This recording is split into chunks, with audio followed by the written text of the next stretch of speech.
اعوذ باللہ من الشیطان الرجیم بسم اللہ الرحمن الرحیم۔ معزز سامعین کرام، السلام علیکم ورحمۃ اللہ وبرکاتہ۔ قصہ حضرت داؤد علیہ السلام کا۔ روایت ہے ابو ہریرہ رضی اللہ تعالیٰ عنہ سے کہ فرمایا کہ رسول پاک صلی اللہ علیہ وآلہ وسلم نے بتایا کہ حضرت داؤد علیہ السلام نہایت شرم و حیا والے تھے۔ جب باہر جاتے تھے تو دروازہ بند کر دیتے تھے۔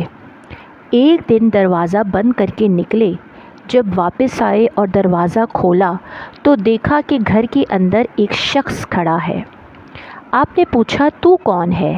اس شخص نے کہا کہ میں وہ شخص ہوں جو بادشاہوں سے نہیں ڈرتا اور دربان مجھ کو اندر جانے سے نہیں روک سکتے۔ آپ نے فرمایا قسم خدا کی تم ملک الموت ہو، مبارک ہو، تم اللہ تعالیٰ کا حکم لائے ہو۔ یہ کہہ کر اسی جگہ چادر اوڑھ کر لیٹ گئے اور ملک الموت نے آپ کی روح قبض کی۔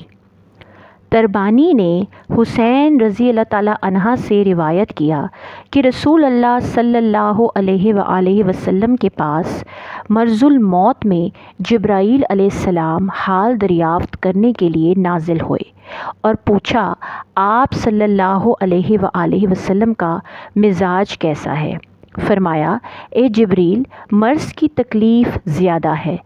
اس درمیان میں ملک الموت نے دروازے پہ آواز دی اور اندر آنے کی اجازت طلب کی۔ جبرائیل نے کہا اے محمد صلی اللہ علیہ وآلہ وسلم، یہ ملک الموت ہے، آپ کے پاس آنے کی اجازت طلب کرتے ہیں۔ اس سے پہلے کسی سے اجازت نہ چاہی اور آپ صلی اللہ علیہ وآلہ وسلم کے بعد بھی کسی سے اجازت نہ چاہیں گے۔ آپ صلی اللہ علیہ وآلہ وسلم نے فرمایا اندر آنے کی اجازت دو۔ جبرائیل علیہ السلام نے اجازت دی۔ ملک الموت سامنے آ کر کھڑے ہوئے اور کہا اللہ تعالیٰ نے مجھ کو آپ صلی اللہ علیہ وآلہ وسلم کے پاس بھیجا ہے اور مجھ کو حکم دیا ہے کہ آپ صلی اللہ علیہ وآلہ وسلم کی تابعداری کروں۔ پس اگر آپ صلی اللہ علیہ وآلہ وسلم اجازت دیں کہ میں آپ صلی اللہ علیہ وآلہ وسلم کی روح قبض کروں تو قبض کروں گا، اور اگر اجازت نہ دیں تو قبض نہ کروں گا۔ آپ صلی اللہ علیہ وآلہ وسلم نے فرمایا اے ملک الموت، کیا تم ایسا کر سکو گے؟ کہا ہاں یا رسول اللہ صلی اللہ علیہ وآلہ وسلم، اللہ نے مجھ کو ایسا ہی حکم دیا ہے۔ پھر جبریل علیہ السلام نے آپ صلی اللہ علیہ وآلہ وسلم سے کہا یا رسول اللہ صلی اللہ علیہ وآلہ وسلم، اللہ تعالیٰ آپ کی ملاقات کا مشتاق ہے۔